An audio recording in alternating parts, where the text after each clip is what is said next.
खालसा वाहिगुरु जी की फतेह। गुरु दर ते हाजर गुरु सवारे खालसा जी, आप जी वडभागे हो जो 8वें पातशाह बाला प्रीतम सतगुरु जिस डिठे सब दुख जाए, इन्हां अजमतां वडियाइयां दे मालक गुरु हरकृष्ण साहब महाराज जी दे पवित्र चरण छो प्राप्त इतिहासक स्थान गुरुद्वारा बंगला साहिब जी की यात्रा करते हैं। जुगो जुग अटल छतर चबर तखत दे मालक धन धन धन श्री गुरु ग्रंथ साहिब पातशाह महाराज जी दे हजूर मनुखा जीवन दीयां घड़ियां नूं सफला कर रहे हो। सतगुरु सारियां दी यात्रा सफल करन।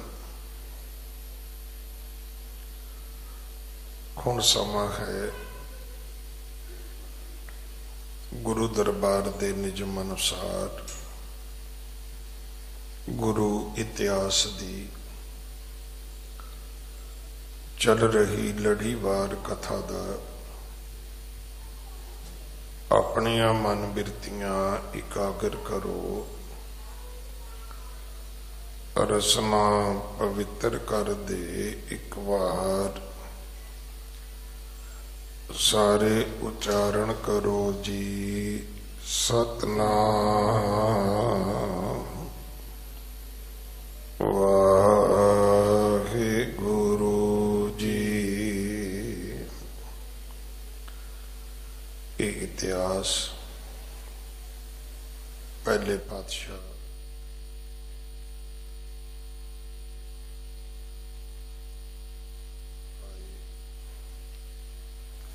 श्री गुरु नानक देव महाराज जी का है।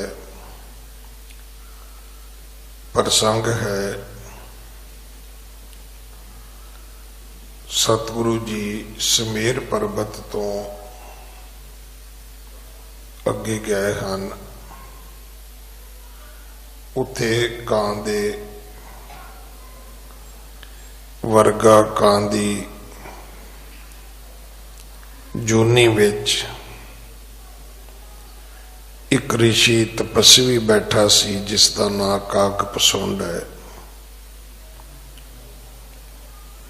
ये अपने शिष्यां नूं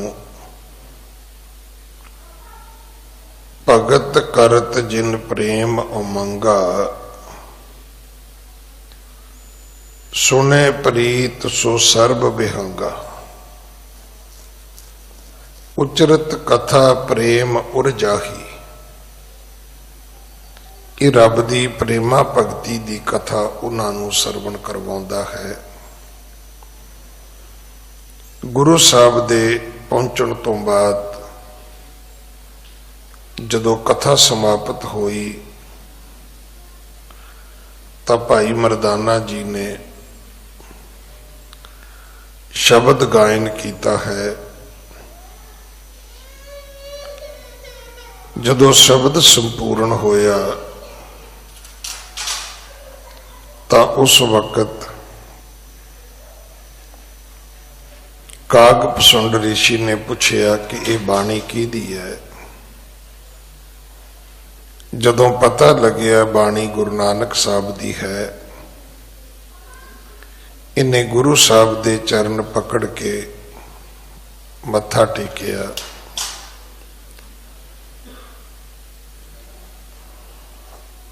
और इसने बोलना शुरू किया।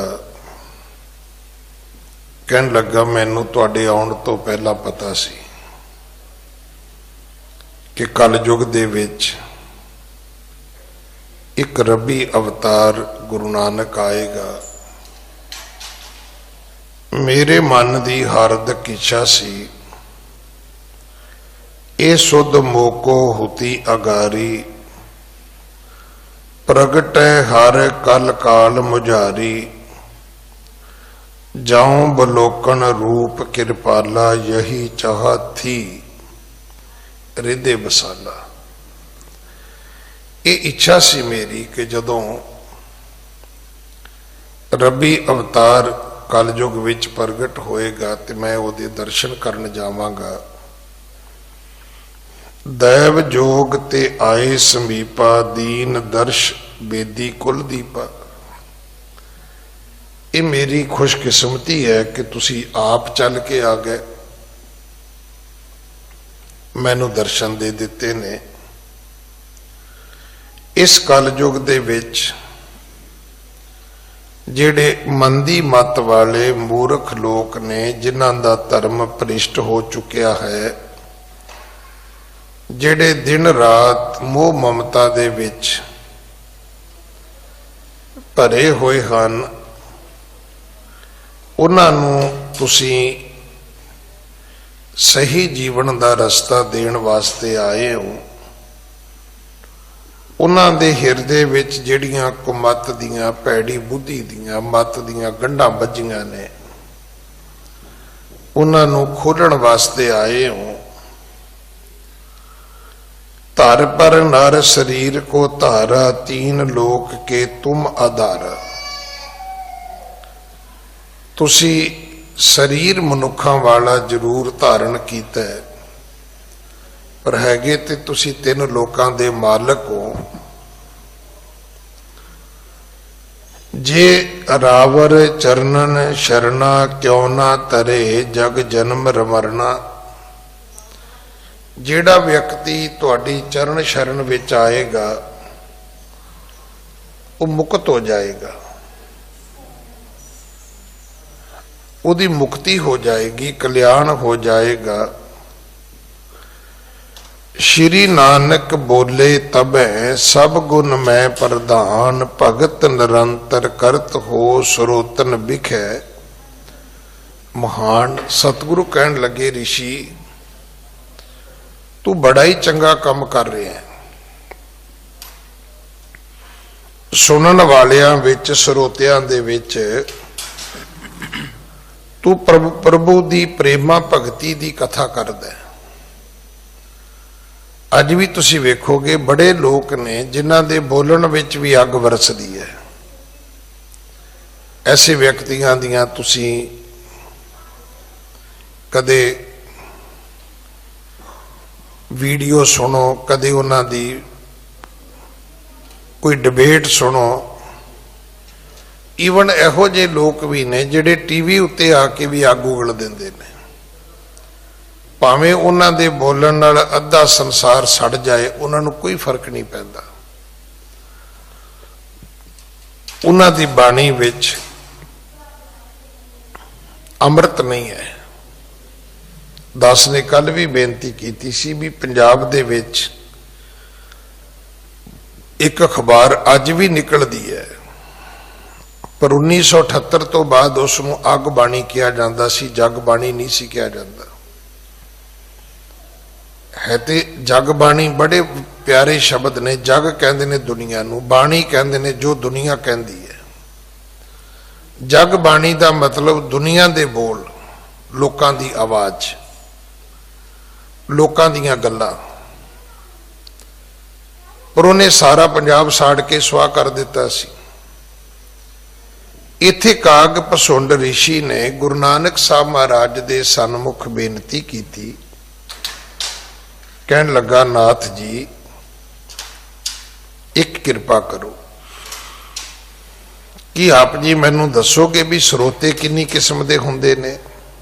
हाँ, श्रोता जग में पंच प्रकारा, सोहा तुम सौ करो उचारा।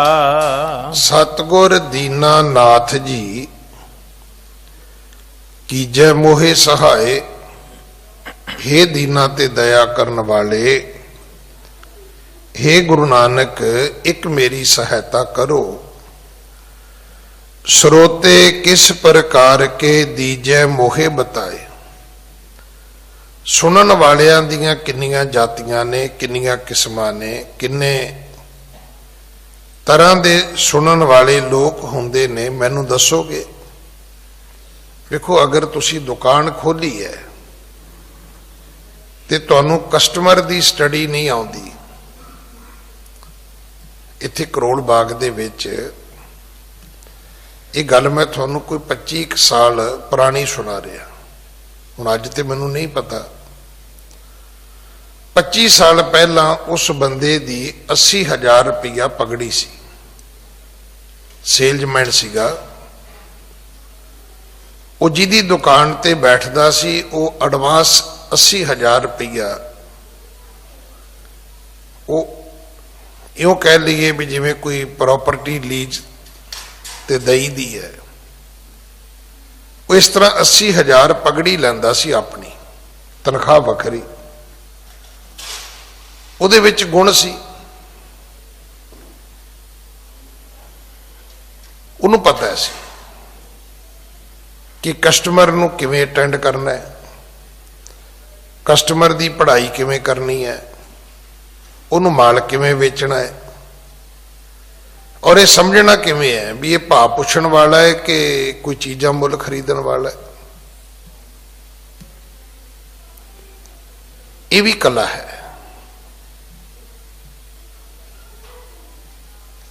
5-6 ਸਾਲ ਹੋ ਗਏ, ਤਿਲਕ ਨਗਰ ਇੱਕ ਭੋਗ ਸੀ ਕਾਬਲੀਆਂ ਦਾ, ਤੇ ਉੱਥੇ ਅੰਮ੍ਰਿਤਸਰ ਤੋਂ ਇੱਕ ਜੋੜਾ ਘਰ ਦੀ ਸੇਵਾ ਵਾਸਤੇ ਸਿੰਘ ਆਇਆ। ਉਹਦੇ ਕੋਲ ਨਾ ਪਤਲੀ ਬਾਂਸ ਦੀ ਸੋਟੀ ਸੀ, ਪ੍ਰੋਫੈਸ਼ਨਲ ਸੀ ਉਹ, ਜੋੜਾ ਘਰ ਦੀ ਸੇਵਾ ਕਰਨ ਵਾਲਾ। ਥੱਲੇ ਉਹਨੇ ਉਹ ਕੁੰਡੀ ਜੀ ਬਣਾਈ ਹੋਈ ਸੀ, ਉਹਦੇ ਨਾਲ ਹੀ ਉਹ ਜੋੜੇ ਚੁੱਕ ਕੇ ਰੱਖ ਵੀ ਦਿੰਦਾ ਸੀ ਤੇ ਚੁੱਕ ਕੇ ਤੁਹਾਨੂੰ ਦੇ ਵੀ ਦਿੰਦਾ ਸੀ।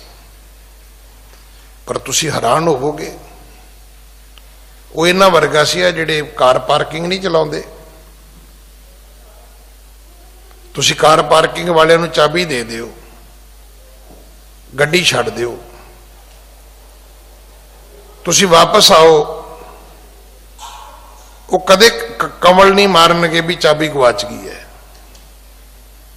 ਨਾ ਉਹਨਾਂ ਨੂੰ ਇਹ ਭੁਲੇਖਾ ਲੱਗੇਗਾ ਵੀ ਗੱਡੀ ਕਿੱਥੇ ਖੜੀ ਕੀਤੀ ਹੈ। ਮੈਂ ਪਹਿਲੀ ਵਾਰੀ ਆਪਣੀ ਜ਼ਿੰਦਗੀ 'ਚ ਬੰਦਾ ਵੇਖਿਆ ਜਿਹੜਾ ਟੋਕਨ ਨਹੀਂ ਸੀ ਦਿੰਦਾ।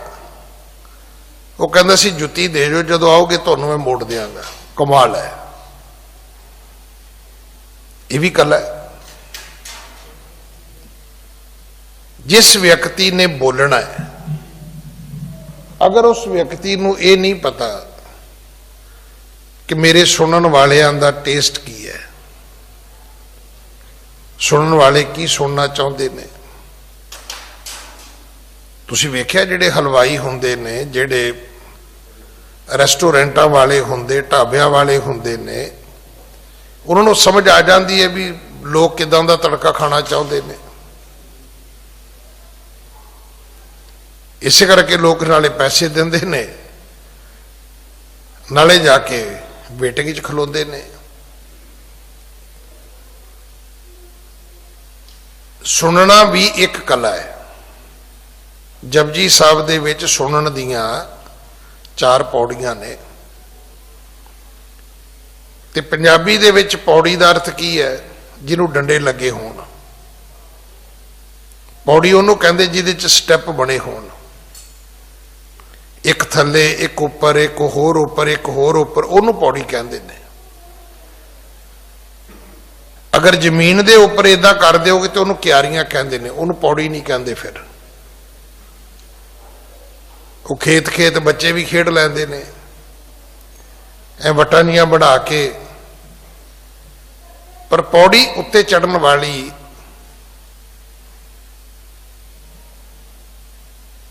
ਇੱਕ ਵਸਤੂ ਹੈ। ਜੇ ਉਹਦੇ ਅੱਖਰੀ ਅਰਥ ਕਰੀਏ ਤਾਂ ਸਾਹਿਤ ਦੀ ਦੁਨੀਆ ਵਿੱਚ ਪੌੜੀ ਦੇ ਅਰਥ ਕੁਝ ਹੋਰ ਹੋਣਗੇ। ਜਿਵੇਂ ਵਾਰਾਂ ਦਾ ਮੂਲ ਰੂਪ ਪੌੜੀ ਹੈ, ਉੱਥੇ ਸ਼ਬਦ ਨੇ।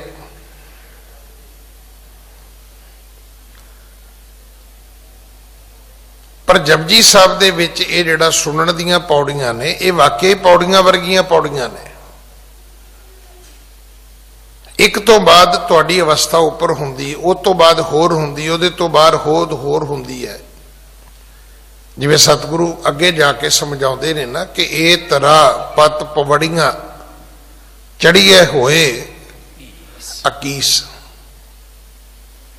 ये भी एक पौड़ी है। एक दू जीवों लख हो है लख होवे लख बीस, लख लख गेड़ा आखी है एक नाम जगदीश। ए तरा पत पवड़ियां चढ़िए होए अकीस। रब दे घर दियां ये भी एक पौड़ियां ने कि वध तो वध उस परमात्मा दा तुसी सिमरन करो भाई।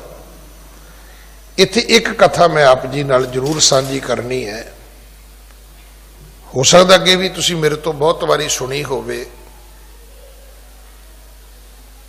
कि जदों कैरवां दे ते पांडवां दा युद्ध खत्म हो गया,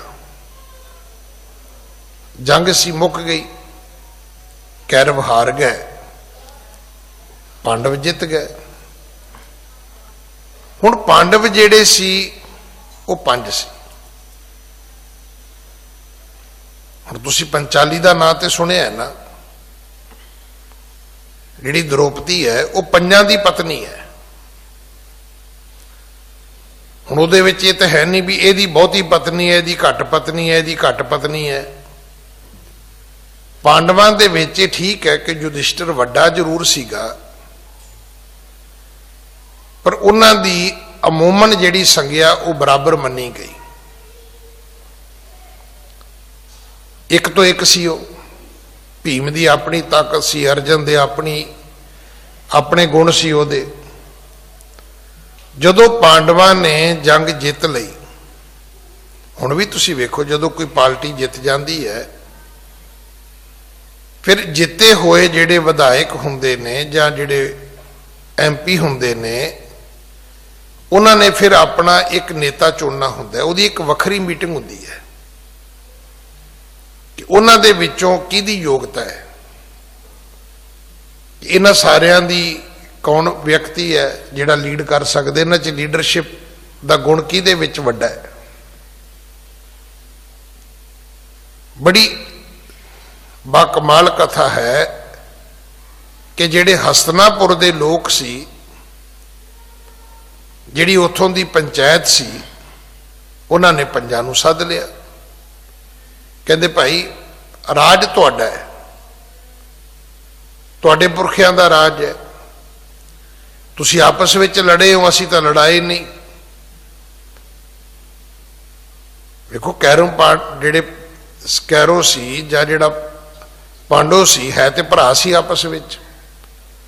अगों उन्हां दे बच्चियां दे विच सत्ता दे भोग दी जंग होई,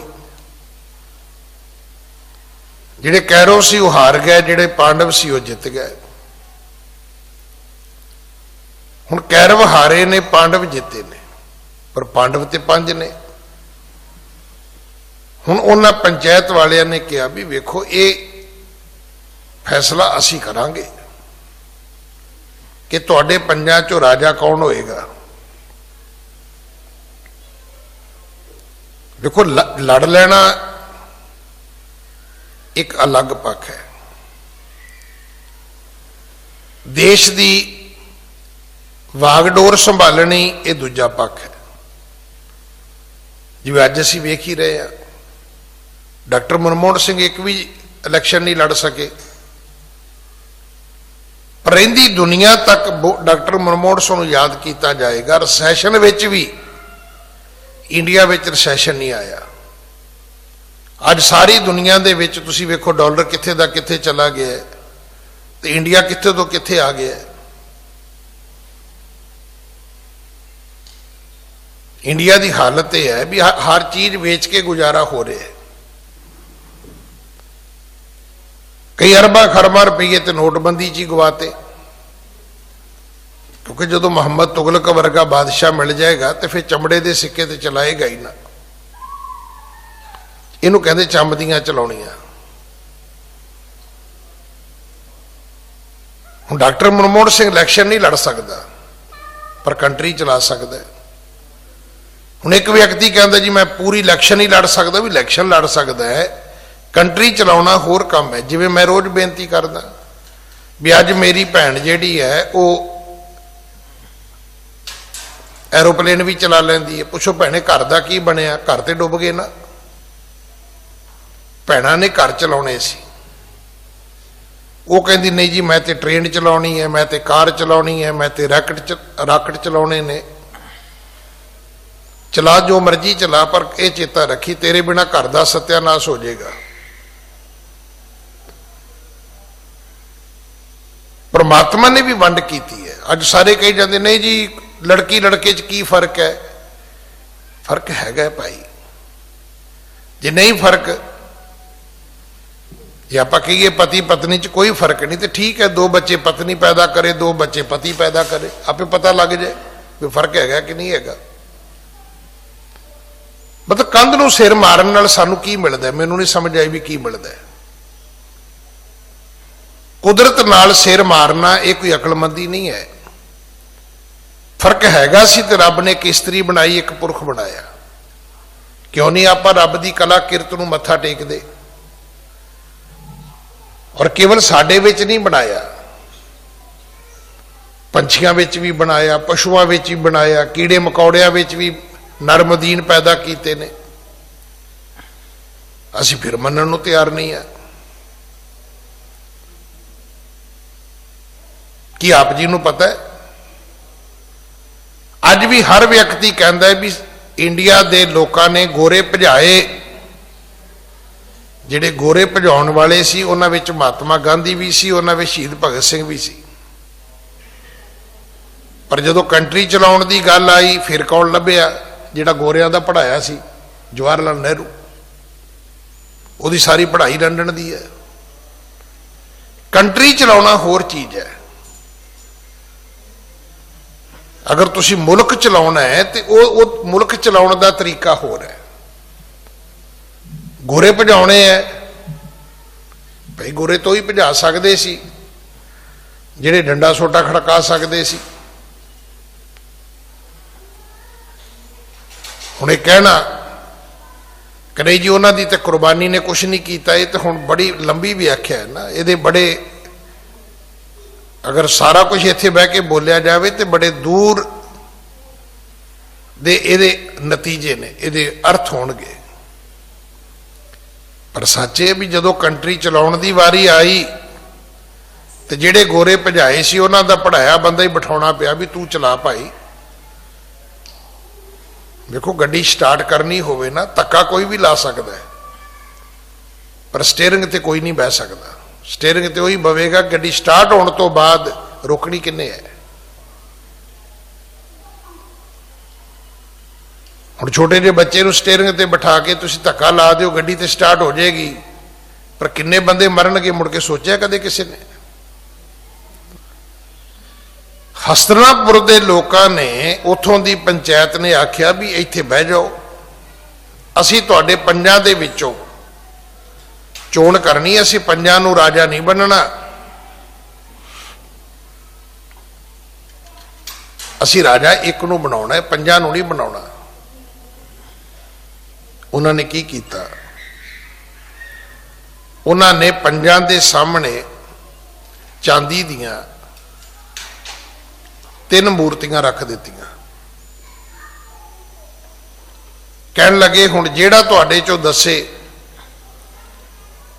ਕਿ ਇਹਨਾਂ 3 ਮੂਰਤੀਆਂ ਦੇ ਵਿੱਚੋਂ ਠੀਕ ਮੂਰਤੀ ਕਿਹੜੀ ਹੈ, ਕਿਉਂਕਿ ਤੁਸੀਂ ਪ੍ਰਜਾ ਤੇ ਰਾਜ ਕਰਨੇ ਤੇ ਤੁਹਾਨੂੰ ਪ੍ਰਜਾ ਬਾਰੇ ਤਾਂ ਪਤਾ ਹੋਣਾ ਚਾਹੀਦਾ। ਜਿਵੇਂ ਸਰੋਤੇ ਗੁਰੂ ਨਾਨਕ ਸਾਹਿਬ ਕਹਿੰਦੇ ਨੇ ਨਾ ਵੀ 5 ਕਿਸਮ ਦੇ ਨੇ, ਇਹ ਵੀ ਚੇਤਾ ਰੱਖਣਾ, ਪ੍ਰਜਾ ਵੀ 3 ਕਿਸਮ ਦੀ ਹੈ। ਹੁਣ ਸਾਰੇ ਵੇਖਦੇ ਨੇ ਸ਼੍ਰੀ ਕ੍ਰਿਸ਼ਨ ਜੀ ਵੱਲ, ਉਹ ਵੀ ਬੈਠੇ ਸੀ ਉੱਥੇ ਜਿਨ੍ਹਾਂ ਜੰਗ ਜਿਤਾਈ ਹੈ। ਕ੍ਰਿਸ਼ਨ ਜੀ ਕਹਿਣ ਲੱਗੇ ਮੈਂ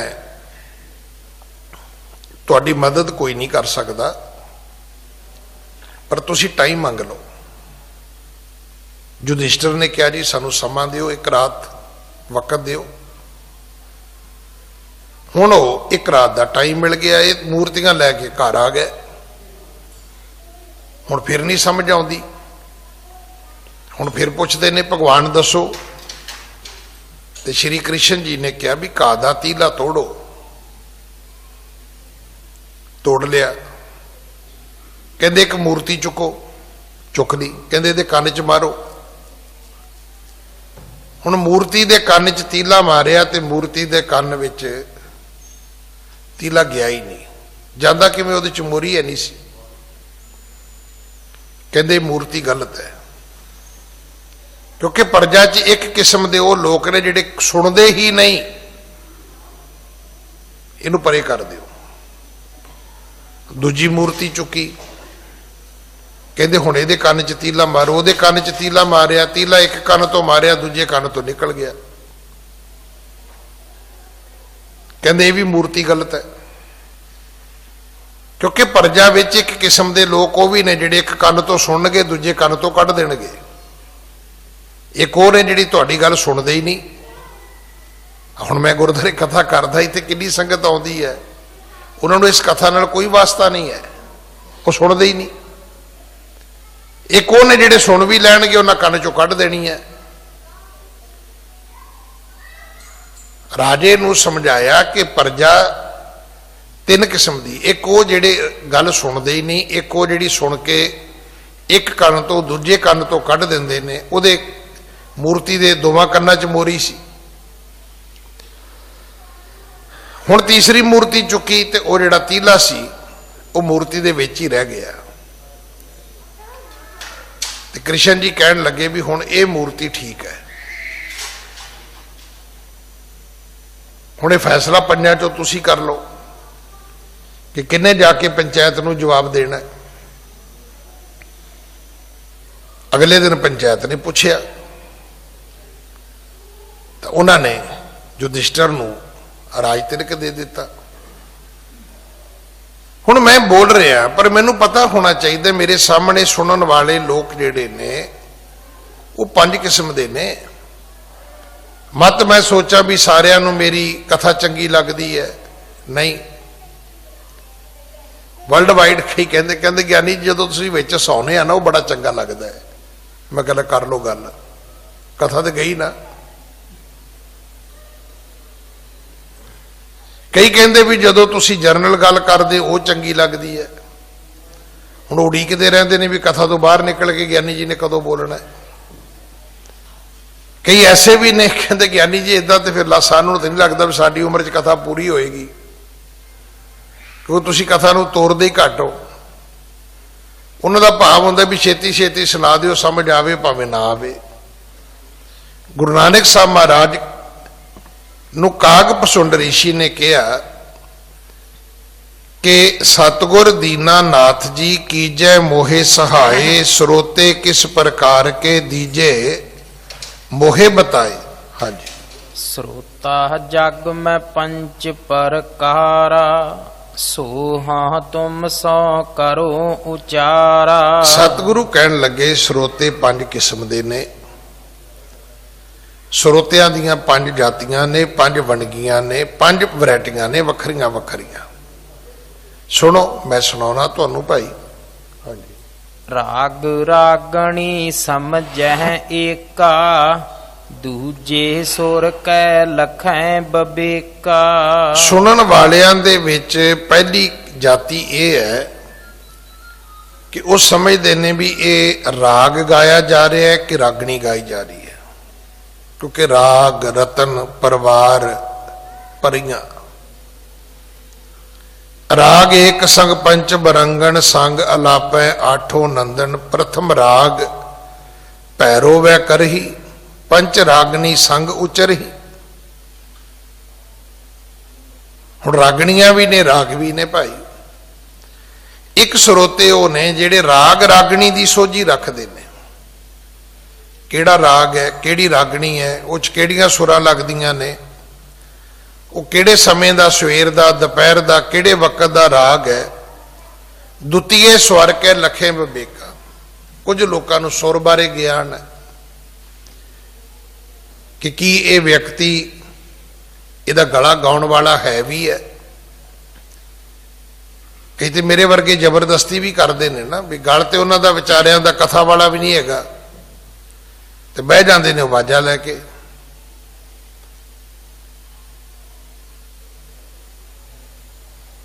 ਇੱਕ ਵਿਅਕਤੀ ਨੇ ਕੋਠੇ ਤੇ ਮੰਜੀ ਡਾਈ ਤੇ ਰਾਤ ਨੂੰ ਉੱਚੀ ਉੱਚੀ ਗਾਉਣਾ ਸ਼ੁਰੂ ਕਰ ਦਿੱਤਾ। ਘੁੱਟ ਪੀਤੀ ਸੀ ਉਹਨੇ। ਹੁਣ ਦੂਜਾ ਵਿਅਕਤੀ ਉਹਨੂੰ ਕਹਿੰਦਾ ਵੀ ਵੀਰ ਚੁੱਪ ਕਰ ਜਾ। ਹੁਣ ਨਸ਼ੇ 'ਚ ਧੋਤਾ ਆਦਮੀ ਕਿੱਥੇ ਚੁੱਪ ਕਰਦਾ, ਉਹ ਹੋਰ ਉੱਚੀ ਗਾਵੇ। ਉਹਨੇ ਫਿਰ ਕਿਹਾ, ਕਹਿੰਦਾ ਭਰਾਵਾ ਚੁੱਪ ਕਰ ਜਾ। ਉਹ ਨਹੀਂ ਚੁੱਪ ਕੀਤਾ। ਉਦੋਂ ਟੀਵੀ ਦਾ ਯੁੱਗ ਨਹੀਂ ਸੀਗਾ।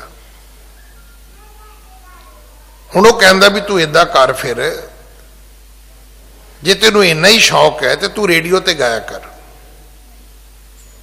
ਕਹਿੰਦਾ ਅੱਛਾ ਮੈਂ ਏਡਾ ਵਧੀਆ ਗਾਉਣਾ। ਕਹਿੰਦਾ ਨਹੀਂ, ਗਾਉਂਦਾ ਗਾਉਂਦਾ ਤੇ ਠੀਕ ਹੀ, ਵੀ ਘੱਟੋ ਘੱਟ ਰੇਡੀਓ ਅਸੀਂ ਬੰਦ ਤਾਂ ਕਰ ਸਕਦੇ ਆ ਨਾ, ਤੂੰ ਤੇ ਚੁੱਪ ਹੀ ਨਹੀਂ ਕਰਦਾ। ਜੇ ਤੂੰ ਰੇਡੀਓ ਤੇ ਗਾਵੇਂ ਤੇ ਸਾਡੇ ਕੋਲ ਇੱਕ ਸਵਿਚ ਤੇ ਹੋਏਗਾ ਨਾ, ਵੀ ਜਦੋਂ ਮਰਜ਼ੀ ਬੰਦ ਕਰ ਦਿਓ। ਕਹਿੰਦਾ ਹੁਣ ਤੈਨੂੰ ਕਿੰਨਾ ਚਿਰ ਹੋ ਗਿਆ? ਕਹਿੰਦੇ ਵੀ ਚੁੱਪ ਕਰ ਜਾ, ਤੂੰ ਚੁੱਪ ਹੀ ਨਹੀਂ ਕਰਦਾ। ਇਹ ਕਈ ਸੁਰੇ ਗਾਉਂਦੇ ਨੇ, ਕਈ ਬੇਸੁਰੇ ਗਾਉਂਦੇ ਨੇ। ਕਈਆਂ ਦੇ ਨੂੰ ਵਾਹਿਗੁਰੂ ਨੇ ਬਹੁਤ ਇਹ ਬਖਸ਼ਿਸ਼ ਕੀਤੀ ਹੈ। ਉਹਨਾਂ ਦੇ ਗਲੇ ਵਿੱਚ ਜਿੱਥੇ ਮਿਠਾਸ ਹੈ, ਉੱਥੇ ਉਹਨਾਂ ਦੇ ਗਾਉਣ ਵਿੱਚ ਵੀ ਮਹਾਰਾਜ ਨੇ ਬੜੀ ਸੁਰ ਬਖਸ਼ੀ ਹੈ। ਬਕਾਇਦਾ ਰਾਗ ਦੇ ਵਿੱਚ ਤੁਸੀਂ ਵੇਖਿਆ ਜਦੋਂ ਤਬਲਾ ਸੁਰ ਕਰਦੇ ਨੇ ਨਾ, ਉਹਦੇ ਨਾਲ ਹਾਰਮੋਨੀਅਮ ਦੀ ਵੀ ਉਹ ਇੱਕ ਤਾਰ ਦਬਾ ਕੇ ਰੱਖਦੇ ਨੇ, ਇੱਕ ਸੁਰ। ਜਿਸ ਸੁਰ ਦੇ ਵਿੱਚ ਰਾਗੀ ਨੇ ਗਾਉਣਾ ਹੁੰਦਾ ਹੈ, ਉਹਦੇ ਅਨੁਸਾਰ ਪਹਿਲਾਂ ਤਬਲਾ ਸੁਰ ਕੀਤਾ ਜਾਂਦਾ ਹੈ। ਹੁਣ ਕਈ ਐਸੇ ਵੀ ਨੇ ਜਿਹੜੇ ਇਸ ਗੱਲ ਦਾ ਵੀ ਸੁਰ ਅਸੁਰ ਦਾ ਵੀ ਧਿਆਨ ਰੱਖਦੇ ਨੇ। ਹਾਂਜੀ। ਤੀਜੋ ਤਾਲ ਸੁਣੈ ਹਿਤ ਦਿਆ, ਚਥਰਤ ਬਾਦਿਤ ਤੇ ਰਸ ਲਿਆ। ਕੌਣ ਸੁਰ ਵਿੱਚ ਗਾਉਂਦਾ ਹੈ, ਕੌਣ ਬੇਸੁਰਾ ਗਾਉਂਦਾ ਹੈ। ਇੱਕ ਏਦਾਂ ਦੇ ਵੀ ਸਰੋਤੇ ਨੇ ਜਿਹੜੀ ਅਗਲੀ ਗੱਲ ਦਾ ਧਿਆਨ ਰੱਖਦੇ ਨੇ ਕਿ ਰਾਗ ਰਾਗਣੀ ਸਮਝੈ ਏਕਾ, ਦੂਜੈ ਸਵਰ ਕੇ ਲਖੈ ਬਬੇਕਾ, ਤੀਜੋ ਤਾਲ ਸੁਣੇ ਹਤ ਦਈਆ, ਚਥਰਤ ਬਾਦਤ ਤੇ ਰਸ ਲਈਆ। ਕਈ ਤਾਲ ਦਾ ਵੀ ਧਿਆਨ ਰੱਖਦੇ ਨੇ। ਅਮੂਮਨ ਜਿਹੜਾ ਇੱਥੇ ਕੀਰਤਨ ਹੁੰਦਾ ਹੈ, ਉਹ ਕਹਿਰਵਾ ਦਾਦਰਾ ਦੋ ਹੀ ਤਾਲ ਹੁੰਦੇ ਨੇ। ਅੱਜ ਜਿਨ੍ਹਾਂ ਨੱਚਣ ਗਾਉਣ ਦੁਨੀਆ ਚੱਲਦਾ, ਇਹਨਾਂ ਤਾਲਾਂ 'ਚ ਹੀ ਚੱਲਦਾ ਹੈ। ਇਸੇ ਕਰਕੇ ਜਦੋਂ ਕੀਰਤਨ ਹੁੰਦਾ, ਮੇਰੇ ਵਰਗਾ ਢੋਲਕੀ ਵਜਾ ਰਿਹਾ ਹੁੰਦਾ ਗੋਡਿਆਂ ਦੀ, ਉਹ ਗੋਡਿਆਂ ਦੀ ਢੋਲਕੀ ਦਾ ਕੀਰਤਨ ਨਾਲ ਕੋਈ ਸੰਬੰਧ ਨਹੀਂ, ਉਹ ਤਾਲ ਨਾਲ ਸੰਬੰਧ ਹੈ। ਕਿਉਂਕਿ ਜਿਹੜੇ ਤਾਲ ਵਜਾਏ ਜਾ ਰਹੇ ਨੇ ਤਬਲੇ ਦੇ ਉੱਤੇ, ਉਹ ਹੈ ਹੀ ਨੱਚਣ ਗਾਉਣ ਵਾਲੇ ਨੇ। ਉਹਦੇ 'ਚ ਬੰਦੇ ਦਾ ਕੀ ਕਸੂਰ ਹੈ? ਪਰ ਜੇ ਉਹਦੇ ਤੋਂ ਹੋਰ ਅੱਗੇ ਦੂਜੇ ਤਾਲਾਂ ਦੇ ਵਿੱਚ ਕੀਰਤਨ ਹੋਏਗਾ ਤੇ ਗੋਡਿਆਂ ਦੀ ਢੋਲਕੀ ਨਹੀਂ ਬਣ ਸਕਣੀ, ਗੋਡਿਆਂ ਦਾ ਤਬਲਾ ਨਹੀਂ ਬਣ ਸਕਣਾ। ਫਿਰ ਇਹ ਨਹੀਂ ਵੀ ਤੁਸੀਂ ਨਾਲ ਨਾਲ ਗੋਡੇ ਖੜਕਾਓਗੇ। ਹੁਣ ਕੁਝ ਐਸੇ ਵੀ ਸਰੋਤੇ ਨੇ ਜਿਹੜੇ ਇਸ ਗੱਲ ਦਾ ਤਾਲ ਦਾ ਵੀ ਧਿਆਨ ਰੱਖਦੇ ਨੇ ਕਿ ਇੱਕ ਤਾਲ ਹੈ, ਤੀਨ ਤਾਲ ਹੈ। ਇਹ ਕਿਹੜੇ ਘਰ ਦੇ ਵਿੱਚ ਇਹ ਗਾਇਆ ਜਾ ਰਿਹਾ, ਕਿਹੜੇ ਤਾਲ ਦੇ ਵਿੱਚ ਇਸ ਤਬਲੇ ਨੂੰ ਵਜਾਇਆ ਜਾ ਰਿਹਾ ਹੈ। ਚਤੁਰਤ ਬਾਦਤ ਤੇ ਰਸ ਲੈ। ਤੇ ਕਈ ਇਸ ਗੱਲ ਦਾ ਵੀ ਧਿਆਨ ਰੱਖਦੇ ਨੇ ਕਿ ਇਹਦੇ ਵਿੱਚੋਂ ਜਿਹੜੀ ਧੁਨੀ ਪੈਦਾ ਹੋ ਰਹੀ, ਰਸ ਪੈਦਾ ਹੋ ਰਿਹਾ, ਉਹ ਕੀ ਹੈ। ਕਈ ਵਾਰੀ ਵੇਖੋਗੇ ਤੁਸੀਂ, ਕਈ ਸ਼ਬਦਾਂ ਦੀ ਟਿਊਨ ਬੜੀ ਪਿਆਰੀ ਹੁੰਦੀ ਹੈ, ਉਹਨੂੰ ਬਾਦਤ ਕਹਿੰਦੇ ਨੇ। ਹਾਂਜੀ।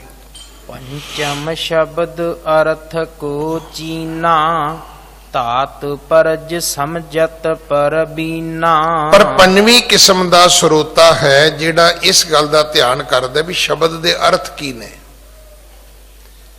ਸ਼ਬਦ ਕਿਹੜਾ ਹੈ ਤੇ ਸ਼ਬਦ ਦੇ ਅਰਥ ਕੀ ਨੇ, ਸ਼ਬਦ ਕਿਹੜੇ ਗੁਰੂ ਦੀ ਬਾਣੀ ਹੈ ਤੇ ਉਹਦਾ ਭਾਵ ਕੀ ਹੈ।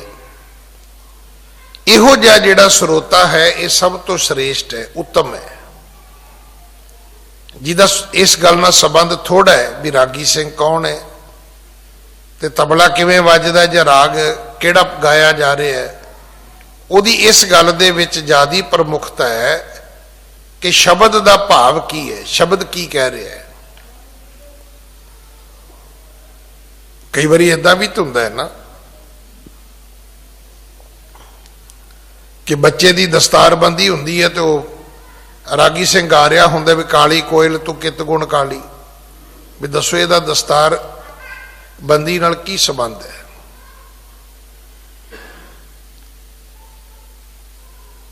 ਕਿਸੇ ਮਿਰਤਕ ਦਾ ਭੋਗ ਪੈ ਰਿਹਾ ਹੈ, ਹੁਣ ਉੱਥੇ ਜਦੋਂ ਕੀਰਤਨ ਹੁੰਦਾ ਹੈ ਵਾਕਈ ਉਹਦੇ ਵਿੱਚ ਉਦਾਂ ਦਾ ਵਾਤਾਵਰਣ ਸਿਰਜਿਆ ਜਾਣਾ ਚਾਹੀਦਾ ਹੈ। ਸਾਡੇ ਕੋਲ ਜਿਹੜੇ ਭਾਈ ਹਰਜੀਤ ਸਿੰਘ, ਗੁਰਦੀਪ ਸਿੰਘ ਹੋਰੀ ਨੇ, ਮੈਂ ਹਮੇਸ਼ਾ ਉਹਨਾਂ ਨੂੰ ਵੀ ਕਹਿਣਾ ਹੁੰਦਾ ਵੀ ਭਾਈ ਸਾਹਿਬ ਐਂ ਲੱਗਦਾ ਜਿੱਦਾਂ ਮਹਾਰਾਜ ਨੇ ਭੋਗ ਦੇ ਨਾ ਤੁਹਾਨੂੰ ਸਪੈਸ਼ਲਿਸਟ ਬਣਾਇਆ ਹੈ। ਉਹ ਕੀਰਤਨ ਕਰਦੇ ਹੋਣ, ਭੋਗ ਦਾ ਸਮਾਂ ਹੋਵੇ, ਐਸਾ ਸਮਾਂ ਵੱਜਦਾ ਨਹੀਂ ਤਾਂ ਕਈਆਂ ਦਾ ਤਾਂ ਵੇਖਿਆ ਵੀ ਉਹ ਭੋਗ ਦੇ ਵਿੱਚ ਵੀ ਨੱਚਣ ਵਾਲੇ ਤਾਲੀ ਵਜਾਈ ਜਾਂਦੇ ਹੁੰਦੇ ਨੇ। ਤੇ ਉਹਨਾਂ ਨੇ ਫਿਰ ਇੱਕ ਦਿਨ ਮੈਨੂੰ ਗੱਲ ਸੁਣਾਈ, ਕਹਿਣ ਲੱਗੇ ਕਿ ਹਿੰਦੂ ਵੀਰ ਕਹਿੰਦੇ ਨੰਗੇ ਪੈਰੀਂ ਆਇਆ, ਦੁਪਹਿਰ ਦਾ ਵਕਤ, ਗਰਮੀਆਂ ਦੇ ਦਿਨ, ਕਹਿੰਦੇ ਅਸੀਂ ਸੁੱਤੇ ਸੀਗੇ, ਉੱਠ ਕੇ ਚਾਹ ਚੂ ਪਿਆਈ, ਉਹਨਾਂ ਨੂੰ ਪਾਣੀ ਪਿਆਇਆ। ਉਹਨਾਂ ਦੱਸਿਆ ਵੀ ਮੈਂ ਤੁਹਾਨੂੰ ਕੀਰਤਨ ਵਾਸਤੇ ਬੁੱਕ ਕਰਨ ਆਇਆ, ਮੇਰੀ ਘਰ ਵਾਲੀ ਚੜ੍ਹਾਈ ਕਰ ਗਈ ਹੈ। ਕਹਿੰਦੇ ਅਸੀਂ ਉਹਦੇ ਨਾਲ ਦੁੱਖ ਵੀ ਸਾਂਝਾ ਕੀਤਾ। ਫਿਰ ਅਸੀਂ ਡਾਇਰੀ ਵੇਖੀ ਤੇ ਸਾਡਾ ਪ੍ਰੋਗਰਾਮ ਬੁੱਕ ਸੀਗਾ, ਅਸੀਂ ਉਹਦੇ ਕੋਲੋਂ ਮਾਫੀ ਵੀ ਮੰਗੀ। ਹੁਣ ਉਹ ਜਿਹੜੇ ਸ਼ਬਦ ਬੋਲ ਕੇ ਗਿਆ ਉਹਦੀ ਭਾਵਨਾ ਦੀ ਮਤਲਬ ਕਿੰਨੀ ਕੁ ਕਦਰ ਕੀਤੀ ਜਾਏ। ਉਹ ਕਹਿੰਦਾ ਭਾਈ ਸਾਹਿਬ ਕੀਰਤਨ ਤਾਂ ਕੋਈ ਵੀ ਕਰ ਦੇਗਾ, ਪਰ ਜਿਸ ਤਰ੍ਹਾਂ ਦਾ ਵਿਰਾਗਮਈ ਸਮਾਂ ਤੁਸੀਂ ਬੰਨ੍ਹਦੇ ਹੋ ਕਿਸੇ ਕੋ ਵੱਜੇਗਾ ਨਹੀਂ।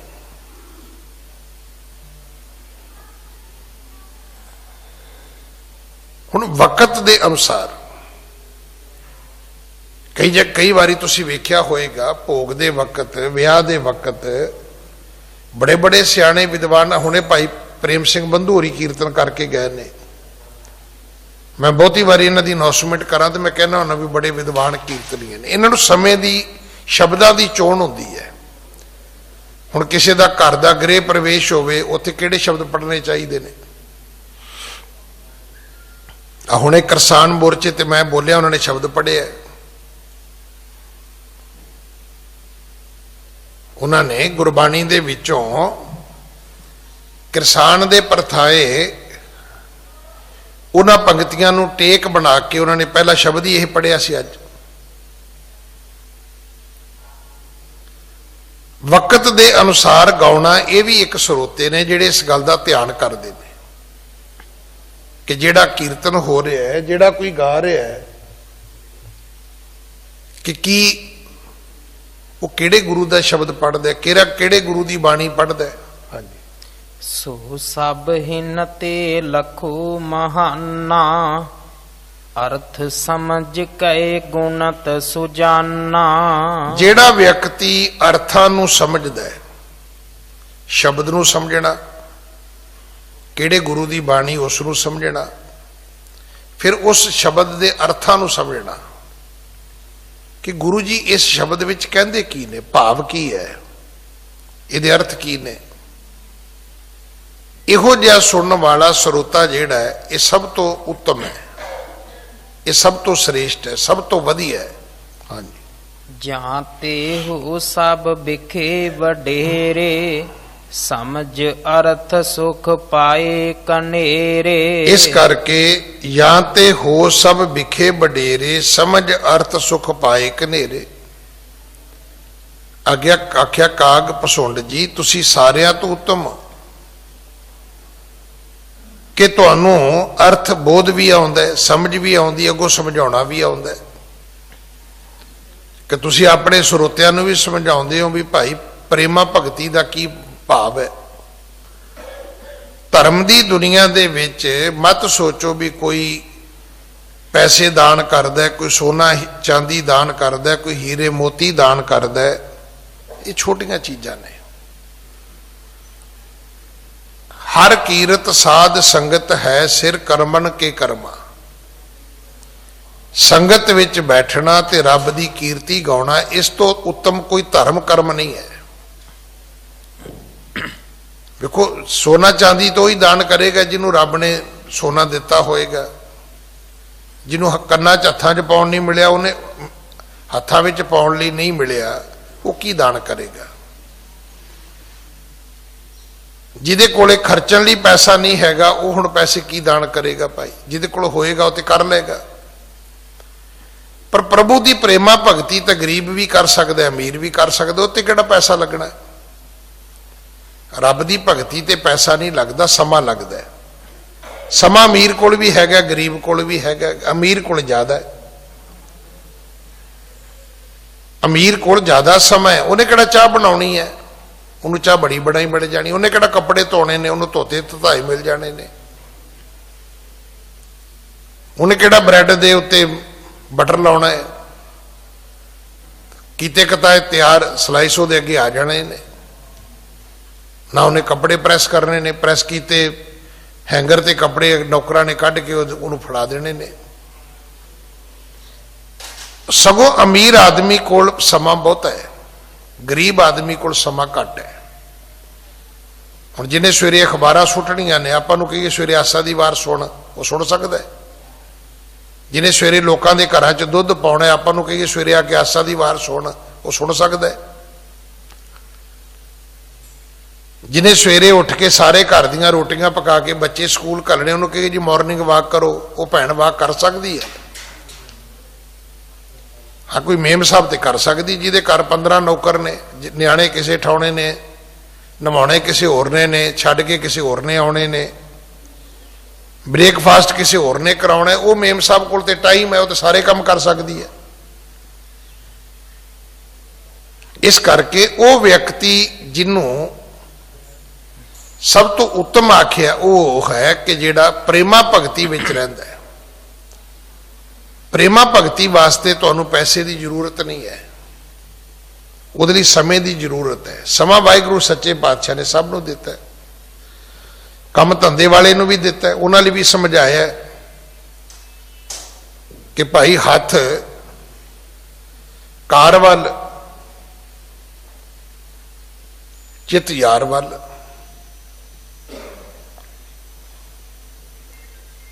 हाथ पाओ कर काम सब चीत निरंजन नाल। हाँ जी। प्रेम भगत मह नित मन लीना, चिरंग जीव को अदक पर बीना। प्रेम भगत मैं नित मन लीना, जिन्हें अपना मन निता प्रति प्रेमा भगती विच जोड़िया, चिरंजीव हो अदक पर बीना। वो मनुख चिरंजीवी है। हाँ जी। अर्थ विचारै जो हित लाए, सो श्रोता रस सो तृप्ताए। अर्थ विचारें जो हित लाए, सो श्रोता रस सो तृप्ताए। अर्थां नूं विचारे, फिर उहदे विच अपना ध्यान अपना हित जोड़े, फिर प्रेम जोड़े। वो श्रोता रस भी माणदा है ते तृप्त भी हुंदा है। ये जिहड़ा ज्ञान है ना, इहदी प्राप्ति सिर्फ उसे मनुख नूं ही हुंदी है। हाँ जी। और जे श्रोता चार प्रकारी, शीलर खान बिखै हित तारी। बाकी जिहड़े चार श्रोते ने, राग केड़ा है, ताल केड़ा है, ये सुर विच गाउंदा है कि बेसुरा गाउंदा है, कहंदे ते छिरड़ा खाण वाली गल है। जिवें केला है, हुण एक व्यक्ति ने कहंदे केले दा गुद्दा खादा है, बाकी चार व्यक्तियां ने केले दीयां छिल्लां खादियां ने। एक व्यक्ति है जिन्हें मूंगफली दे विचों बीज कढ़ के खा लिया है, बाकियां ने मूंगफली दीयां छिरड़ां खा लईयां ने। बाकी गल्लां दी की अहमियत है? कुछ भी नहीं। अगर आप इस जिहड़ा हुण कीर्तन भाई प्रेम सिंह बंधू करके गए, जो चो प्रेमा भगती कढ़ दी है तो बाकी की है? बाकी तो गाउण वजाउण वाली गल है, तो सारी दुनिया गाई जा रही है। तुसीं इस वेले किसी होटल चले जाओ, उत्थे लाइट म्यूजिक चल रहा होंदा है, ਗਾਉਣ ਵਜਾਉਣਾ ਧਰਮ ਦਾ ਜਿਹੜਾ ਇਹ ਵਿਸ਼ਾ ਨਹੀਂ ਹੈ। ਸਤਿਗੁਰੂ ਜੀ ਨੇ ਇਸੇ ਕਰਕੇ ਮੈਂ ਰੋਜ਼ ਬੇਨਤੀ ਕਰਦਾ ਵੀ ਸਾਡੇ ਜਿਹੜੇ ਇਸ ਘਰ ਦੇ ਵਿੱਚ ਗਾਉਣ ਵਾਲੇ ਨੇ ਉਹਨਾਂ ਨੂੰ ਰਾਗੀ ਵੀ ਨਹੀਂ ਕਹਿਣਾ ਚਾਹੀਦਾ, ਉਹਨਾਂ ਨੂੰ ਕੀਰਤਨੀਏ ਕਹਿਣਾ ਚਾਹੀਦਾ ਹੈ। ਰਾਗੀ ਉਹ ਹੁੰਦੇ ਨੇ ਸੀ ਜਿਹੜੇ ਰਾਜਿਆਂ ਦੇ ਦਰਬਾਰਾਂ ਵਿੱਚ ਰਾਗ ਗਾਉਂਦੇ ਸੀ ਜਾ ਕੇ। ਗੁਰੂ ਦੇ ਘਰ ਵਿੱਚ ਰਾਗ ਨਹੀਂ ਗਾਇਆ ਜਾਂਦਾ, ਸ਼ਬਦ ਗਾਇਆ ਜਾਂਦਾ ਹੈ। ਰਾਗ ਤੇ ਭਾਂਡਾ ਹੈ, ਜਿਹੜੀ ਵਸਤੂ ਹੈ ਉਹ ਬਾਣੀ ਹੈ। ਅਗਰ ਕੀਰਤਨ ਵਿੱਚੋਂ ਪ੍ਰੇਮਾ ਭਗਤੀ ਕੱਢ ਦਈਏ ਤੇ ਬਾਕੀ ਕੀ ਬਚਿਆ? ਲਿਖਿਆ ਸਤਿਗੁਰੂ ਦੀ ਬਾਣੀ 'ਚ, ਮੈਂ ਬੋਲਦਾ ਤੁਸੀਂ ਸੁਣ ਲਓ। ਕੋਈ ਗਾਵੇ ਰਾਗੀ ਨਾਦੀ ਬੇਦੀ ਬਹੁ ਭਾਂਤ ਕਰ, ਨਹੀਂ ਹਰ ਹਰ ਭੀਜੈ ਰਾਮ ਰਾਜੇ। ਜਿਨ੍ਹਾਂ ਅੰਤਰ ਕਪਟ ਵਿਕਾਰ ਹੈ ਤਿਨਾ ਰੋਏ ਕਿਆ ਕੀਜੈ। ਜੇ ਅੰਦਰੋਂ ਹੀ ਮਨ ਨਿਰਮਲ ਨਹੀਂ ਤੇ ਭਾਵੇਂ 2 ਘੰਟੇ ਬੈਠੇ ਰਹੋ, ਕੀ ਫਰਕ ਪਵੇਗਾ?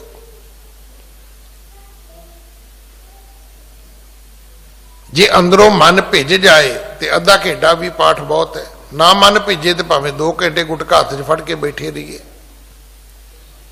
ਲੋੜ ਉਸ ਅਵਸਥਾ ਦੀ ਹੈ ਕਿ ਜਿੱਥੇ ਅੰਦਰ ਦਾ ਮਨ ਦਰਵਣਾ ਚਾਹੀਦਾ ਹੈ। ਪ੍ਰੇਮਾ ਭਗਤੀ ਵਾਲੇ ਰਸ ਚੂਸਦੇ ਨੇ, ਰਸ ਮਾਣਦੇ ਨੇ, ਬਾਕੀ ਛੀਲਰ ਖਾਣ ਵਿਖੇ ਹਿਤ ਧਾਰੀ, ਬਾਕੀਆਂ ਤੇ ਛਿਲੜ ਖਾਦੇ ਨੇ ਭਾਈ। ਹਾਂਜੀ। ਫੋਕਟ ਕੇ ਰਸ ਮਹਿ ਫਸ ਗਏ, ਅੰਤਰ ਰਸ ਨਹਿ ਚੀਨਤ ਭਏ। ਐਸੇ ਲੋਕ ਫੋਕਟ ਰਸਾਂ ਦੇ ਵਿੱਚ ਰਸ ਗਏ, ਗੁਰਬਾਣੀ ਦੇ ਅੰਤਰੀਵ ਅੰਮ੍ਰਿਤ ਰਸ ਨੂੰ ਨਾ ਮਾਣ ਸਕੇ, ਨਾ ਉਸ ਭੇਦ ਨੂੰ ਜਾਣ ਸਕੇ।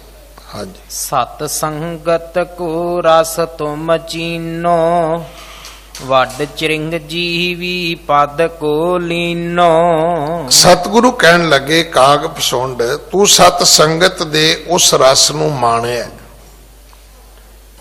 ਇਸੇ ਕਰਕੇ ਤੂੰ ਵੱਡ ਚਿਰੰਜੀਵੀ ਪਦ ਕੋ ਲੀਨੋ।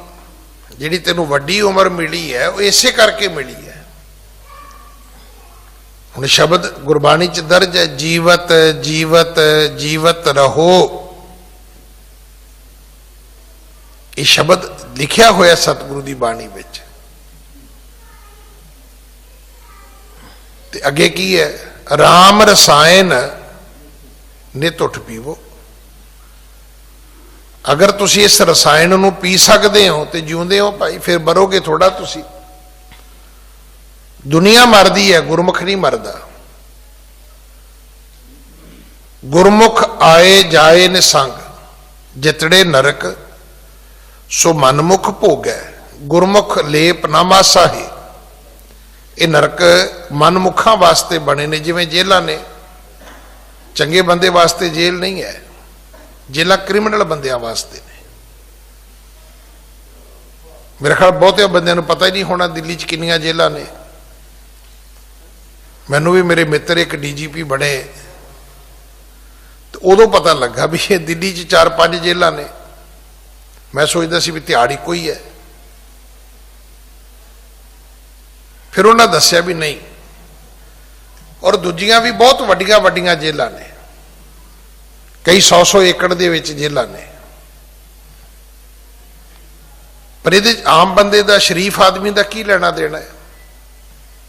ਹੁਣ ਦਿੱਲੀ 'ਚ ਕਿੰਨੇ ਥਾਣੇ ਨੇ, ਸ਼ਰੀਫ ਆਦਮੀ ਨੇ ਕੀ ਪਤਾ ਜੀ ਕਿੰਨੇ ਥਾਣੇ ਨੇ ਜੀ। ਤੇ ਕ੍ਰਿਮੀਨਲ ਨੂੰ ਪੁੱਛ ਲਓ, ਉਹਨੂੰ ਥਾਣੇ ਛੱਡ ਕੇ ਉਹਨੂੰ ਚੌਂਕੀਆਂ ਦਾ ਵੀ ਪਤਾ ਹੋਣਾ ਹੈ, ਕਿਉਂਕਿ ਉਹਦੀ ਤੇ ਹਾਜ਼ਰੀ ਲੱਗਦੀ ਰਹਿਣੀ ਹੈ ਨਾ ਕਿਤੇ ਨਾ ਕਿਤੇ। ਨਰਕ ਬਣੇ ਨੇ ਪਰ ਮਨਮੁਖਾਂ ਵਾਸਤੇ ਨੇ, ਗੁਰਮੁਖਾਂ ਵਾਸਤੇ ਨਹੀਂ ਹੈ। ਗੁਰਮੁਖਾਂ ਦਾ ਕੀ ਸੰਬੰਧ ਹੈ ਨਰਕਾਂ ਨਾਲ? ਜਮਦੂਤ ਹੋਣਗੇ ਪਰ ਇਹ ਮਨਮੁਖਾਂ ਵਾਸਤੇ ਨੇ ਭਾਈ।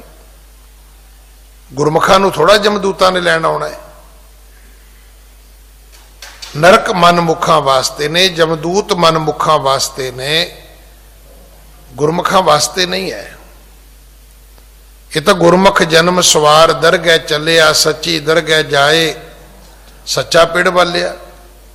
ਉਹਦਾ ਤੇ ਰੂਟ ਹੀ ਵੱਖਰਾ ਹੈ, ਉਹਦਾ ਮੁਕਾਮ ਵੱਖਰਾ ਹੈ, ਉਹਦਾ ਡੈਸਟੀਨੇਸ਼ਨ ਵੱਖਰਾ ਹੈ, ਉਹਦੀ ਮੰਜ਼ਿਲ ਹੀ ਕੁਝ ਹੋਰ ਹੈ, ਉਹਨੇ ਜਾਣਾ ਹੀ ਕਿਤੇ ਹੋਰ ਹੈ। ਉਹਦਾ ਮਨਮੁਖ ਨਾਲ ਕੀ ਲੈਣਾ ਦੇਣਾ ਜੀ? ਜਿਸ ਨੇ ਭਗਤੀ ਦੇ ਰਸ ਨੂੰ ਮਾਣਿਆ ਉਹ ਚਰਨਜੀਵੀ ਹੈ। ਹਾਂਜੀ। ਸੁਨ ਏਵ ਸ਼੍ਰੋਣ ਵਿਖੈ ਮਰਦਾਨਾ, ਹਿਤ ਬੂਝਣ ਕੇ ਬਚਨ ਬਖਾਨਾ। ਇਸ ਤੋਂ ਬਾਅਦ ਭਾਈ ਮਰਦਾਨਾ ਜੀ ਨੇ ਕਾਗ ਪਸੁੱਡ ਰਿਸ਼ੀ ਨੂੰ ਇੱਕ ਸਵਾਲ ਕੀਤਾ। ਕਹਿਣ ਲੱਗਾ, ਰਿਸ਼ੀ ਜੀ ਇੱਕ ਸਵਾਲ ਦਾ ਜਵਾਬ ਮੈਨੂੰ ਵੀ ਦੇ ਦਿਓ। ਹਾਂਜੀ। ਰਿਖ ਜੀ ਉਚਰੋ ਬੈਸ ਪਰਮਾਨੇ, ਤੁਮ ਦੇਖਤ ਜੁਗ ਕਿਤਕ ਬਿਹਾਨੇ। ਆਖਿਆ, ਰਿਸ਼ੀ ਜੀ ਤੁਹਾਡੀ ਉਮਰ ਕਿੰਨੀ ਕੁ ਹੈ? ਕਿੰਨੇ ਯੁੱਗ ਤੁਸੀਂ ਵੇਖੇ ਨੇ? ਕਿੰਨੇ ਯੁੱਗ ਤੁਸੀਂ ਉਮਰ ਭੋਗ ਲਈ ਹੈ?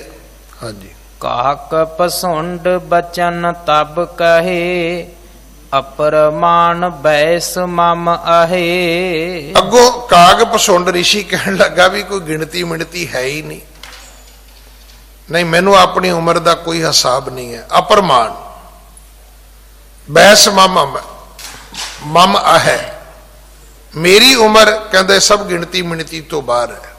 ਹਾਂਜੀ। ਜੁਗ ਸਹੰਸਰ ਬੀਤੈ ਜਬੈ, ਏਕ ਦਿਵਸ ਬਿਦ ਹੋਏ। ਇੱਕ ਯੁੱਗ ਸਹੰਸਰ ਬਤੀਤ ਹੋਣ, ਸਹੰਸਰ ਯੁੱਗ, ਤੇ ਕਿਹਾ ਜਾਂਦਾ ਹੈ ਵੀ ਵਿਧਾਤੇ ਦਾ ਇੱਕ ਦਿਨ ਬਣਦਾ ਹੈ ਬ੍ਰਹਮਾ ਦਾ। ਹਾਂਜੀ। ਤੇਹ ਕੇ ਸਮ ਪੁਨ ਰਹਿਣ ਹਵੈ, ਮਾਸਹਿ ਇਹ ਬਿਦ ਜੋਏ। ਇਸੇ ਤਰ੍ਹਾਂ ਇੰਨੇ ਯੁੱਗ ਰਾਤਾਂ ਬੀਤਣ ਤੇ ਫਿਰ ਉਹਦੀ ਇੱਕ ਰਾਤ ਬਣਦੀ ਹੈ। ਸਹੰਸਰ ਯੁੱਗ ਹੀ ਰਾਤਾਂ ਬੀਤਣ ਤੇ ਉਹਦੀ ਇੱਕ ਰਾਤ ਬਣਦੀ ਹੈ। ਸਹੰਸਰ ਯੁੱਗ ਦਿਨ ਬਤੀਤ ਹੋਣ ਤੇ ਬ੍ਰਹਮੇ ਦਾ ਇੱਕ ਦਿਨ ਬਣਦਾ ਹੈ। ਹਾਂਜੀ। ਇਸ ਪ੍ਰਕਾਰ ਕੇ ਸਹਸ ਬਰਖ ਜਬ, ਬੀਤੇ ਬੈਸ ਵਿਧਾਤੇ ਕੀ ਤਬ। ਇਸ ਤਰ੍ਹਾਂ ਮਹੀਨੇ ਬਣਦੇ ਨੇ। ਹਵੈ ਮਾਸੈ ਇਹ ਬਿਦ ਜੋਏ, ਇਸ ਪ੍ਰਕਾਰ ਕੇ ਸਹਸ ਬਰਖ, ਇਹਦਾ ਦੇ ਜਦੋਂ 100 ਸਾਲ ਬ੍ਰਹਮੇ ਦੇ ਹੋ ਜਾਣ, ਬੀਤੇ ਬੈਸ ਵਿਧਾਤੇ ਕੀ ਤਬ, ਇੰਨੀ ਉਮਰ ਜਦੋਂ ਬ੍ਰਹਮਾ ਦੀ ਬਤੀਤ ਹੋ ਜਾਂਦੀ ਹੈ। ਹਾਂਜੀ। ਮੁਝ ਦੇਖਤ ਕੇ ਤੇ ਬਿਦ ਮਾਰੇ, ਕਈ ਬਾਰ ਜਗ ਪਰ ਲੈ ਕਰੇ। ਕਾਗ ਪਸੁੰਡ ਰਿਸ਼ੀ ਕਹਿੰਦਾ ਮੈਂ ਤੇ ਕਈ ਬ੍ਰਹਮਾ ਮਰਦੇ ਵੇਖੇ ਨੇ। ਉਹ ਕਹਿੰਦਾ ਇੱਕ ਬ੍ਰਹਮਾ ਨਹੀਂ ਹੈ, ਇਸ ਧਰਤੀ ਤੇ ਕਈ ਬ੍ਰਹਮਾ ਹੋਏ ਨੇ, ਮੈਂ ਮਰਦੇ ਵੇਖੇ ਨੇ। 100 ਸਾਲ ਉਹ ਆਪਣੀ ਉਮਰ ਭੋਗ ਕੇ ਗਏ ਨੇ, ਤੇ 100 ਸਾਲ ਕਿਵੇਂ ਬਣਿਆ? ਸਹੰਸਰ ਯੁੱਗ ਦਾ ਉਹਨਾਂ ਦਾ ਇੱਕ ਦਿਨ ਹੈ, ਸਹੰਸਰ ਯੁੱਗ ਦੀ ਇੱਕ ਰਾਤ ਹੈ। ਇਹਦਾ ਫਿਰ ਉਹਦੇ ਮਹੀਨੇ ਬਣਾ ਲਓ, ਮਹੀਨਿਆਂ ਦੇ ਸਾਲ ਬਣਾ ਲਓ। 100 ਸਾਲ ਤੋਂ ਬਾਅਦ ਬ੍ਰਹਮੇ ਦੀ ਮੌਤ ਹੋ ਜਾਂਦੀ ਹੈ। ਉਹ ਕਹਿੰਦਾ ਮੈਂ ਕਈ ਬ੍ਰਹਮੇ ਵੇਖੇ ਨੇ ਮਰਦੇ, ਕਈ ਵਾਰ ਜਗ ਪਰਲੇ ਕਰੇ, ਕਈ ਵਾਰੀ ਮੈਂ ਜਗਤ ਵਿੱਚ ਪਰਲੋ ਆਉਂਦੀ ਵੇਖੀ ਹੈ, ਪੂਰੀ ਦੁਨੀਆ ਹੀ ਖਤਮ ਹੋ ਗਈ, ਸਭ ਵਿਨਾਸ਼ ਹੋ ਗਿਆ। ਹਾਂਜੀ। ਪੁਨ ਬਿਦ ਜਨਮ ਜਗਤ ਉਪਜਾਵੇ, ਜੜ ਜੰਗਮ ਸੁਰ ਅਸੁਰ ਬਣਾਵੇ। ਫਿਰ ਮੈਂ ਬ੍ਰਹਮੇ ਨੂੰ ਵੇਖਿਆ, ਉਹਨੇ ਫਿਰ ਧਰਤੀ ਬਣਾਈ, ਫਿਰ ਚੰਦਰਮਾ ਬਣਾਇਆ, ਫਿਰ ਉਹਨੇ ਜੀਵ ਜੰਤੂ ਬਣਾਏ, ਪਸ਼ੂ ਪੰਛੀ ਬਣਾਏ। ਹਾਂਜੀ। ਨਾਨਾ ਬਿਦ ਕੀ ਰਚਨ ਰਚਾਏ, ਐਸੇ ਬਿਦ ਬਿਨ ਸੈ ਉਪਜਾਏ। ਉਹਨੇ ਕਈ ਪ੍ਰਕਾਰ ਦੀ ਕਈ ਵਾਰੀ ਰਚਨਾ ਕੀਤੀ, ਕਈ ਵਾਰੀ ਇਹ ਧਰਤੀ ਉਪਜੀ ਹੈ, ਕਈ ਵਾਰੀ ਬਿਨਸੀ ਹੈ। ਉਪਜੈ ਨਿਪਜੈ ਨਿਪਜ ਸਮਾਵੈ, ਇਹ ਤਾਂ ਅਸੀਂ ਵੀ ਪੜ੍ਹਦੇ ਹਾਂ। ਜਬ ਉਦ ਕਰਖ ਕਰਾ ਕਰਤਾਰ, ਪ੍ਰਜਾ ਧਰਤ ਤਬ ਦੇਹ ਅਪਾਰਾ। जब आकर्ख करत हो कब हूं, तुम मैं मिलत देह धर सब हूं। वो बनाउंदा है, असी बन जाने, वो इकट्ठे करदा है, असी सिमट जाने। फर्क नहीं है कि अन मतां दे विच धरती नूं बनाउण वाला एक अवतार मन्निया, गुरु नानक साहब ने नहीं मन्निया। गुरु नानक साहब महाराज तो कहते भाई ये तो सृष्टि अकाल पुरख की बनाई है, ये सारे जीव असी परमात्मा दे बनाए आ। तो जे हुण तुसीं कहो जी एक बारी असी पढ़ना है तो पढ़ो, सुनो भाई, बोलो नाल। आसन लोए लोए भंडार, करो कृपा सारे। आसन लोए लोए ਭੰਡਾਰ ਜੋ ਕਿਛ ਪਾਇਆ ਸੋ ਏਕਾ ਵਾਰ ਕਰ ਕਰ ਵੇਖੈ ਸਿਰਜਣਹਾਰ ਨਾਨਕ ਸੱਚੇ ਕੀ ਸਾਚੀ ਕਰ। ਆਦੇਸ਼ ਤਿਸੈ ਆਦੇਸ਼, ਉਹਨੂੰ ਮੇਰੀ ਨਮਸਕਾਰ ਹੈ। ਗੁਰੂ ਨਾਨਕ ਦੇ ਘਰ ਵਿੱਚ ਦੇਵੀ ਦੇਵਤਿਆਂ ਦੀ ਪੂਜਾ ਨਹੀਂ ਹੈ, ਉਹਨਾਂ ਦਾ ਜ਼ਿਕਰ ਜ਼ਰੂਰ ਹੈ, ਉਹਨਾਂ ਦੀ ਹੋਂਦ ਤੋਂ ਮੁਨਕਰ ਨਹੀਂ ਹੋਇਆ ਗਿਆ, ਪਰ ਇਹ ਆਖਿਆ ਗਿਆ ਵੀ ਇਹ ਦੇਵੀ ਦੇਵਤੇ ਤਾਂ ਰੱਬ ਨੇ ਪੈਦਾ ਕੀਤੇ ਸੀ ਭਾਈ, ਰੱਬ ਨਹੀਂ ਸੀ, ਰੱਬ ਦੇ ਪੈਦਾ ਕੀਤੇ ਹੋਏ ਸੀ। ਇਹ ਵੀ ਕਿਰਤ ਹੈ, ਇਹ ਕਰਤਾ ਨਹੀਂ ਹੈ। ਦੇਵੀ ਦੇਵਤਿਆਂ ਨੂੰ ਗੁਰੂ ਨਾਨਕ ਸਾਹਿਬ ਨੇ ਕਿਰਤ ਵਿੱਚ ਵਰਣਨ ਕੀਤਾ, ਕਰਤੇ ਵਿੱਚ ਵਰਣਨ ਨਹੀਂ ਕੀਤਾ। ਇਸੇ ਕਰਕੇ ਉਹ ਫਿਰ ਕਹਿੰਦੇ ਨੇ ਕਿ ਕਿਸ਼ਨ ਬਿਸ਼ਨ ਕਬਹੂ ਨਾ ਧਿਆਉ, ਨਹੀਂ ਮੈਂ ਇਹਨਾਂ ਅਵਤਾਰਾਂ ਦਾ ਆਰਾਧਨ ਨਹੀਂ ਕਰਾਂਗਾ ਭਾਈ। ਬਿਨ ਕਰਤਾਰ ਨਾ ਕਿਰਤਮ ਮਾਨੋ ਆਦ ਅਜੋਨ ਅਜੈ ਅਬਨਾਸ਼ੀ ਤੈ ਪਰਮੇਸ਼ਰ ਜਾਨੋ। ਜੇ ਰੱਬ ਕਹਿਣਾ ਹੈ ਤੇ ਰੱਬ ਤਾਂ ਭਾਈ ਉਹ ਹੈ ਜਿਹੜਾ ਆਦ ਅਜੋਨ ਅਜੈ ਅਬਨਾਸ਼ੀ, ਜਿਹੜਾ ਜੰਮਦਾ ਨਹੀਂ, ਜਿਹੜਾ ਜਿੱਤਿਆ ਨਹੀਂ ਜਾ ਸਕਦਾ, ਜਿਹੜਾ ਕਦੇ ਖਤਮ ਨਹੀਂ ਹੁੰਦਾ, ਉਹਨੂੰ ਰੱਬ ਕਹਿੰਦੇ ਨੇ। ਸਤਿਗੁਰ ਕਿਰਪਾ ਕਰਨ। ਅਗਲੀ ਕਥਾ ਆਪਾਂ ਕੱਲ ਗੁਰੂ ਕੀ ਗੋਦ ਵਿੱਚ ਬੈਠ ਕੇ ਸੁਣੀਏ। ਭੁੱਲਾਂ ਬਖਸ਼ੋ ਜੀ, ਫਤਿਹ ਬੁਲਾਓ। ਵਾਹਿਗੁਰੂ ਜੀ ਕਾ ਖਾਲਸਾ, ਵਾਹਿਗੁਰੂ ਜੀ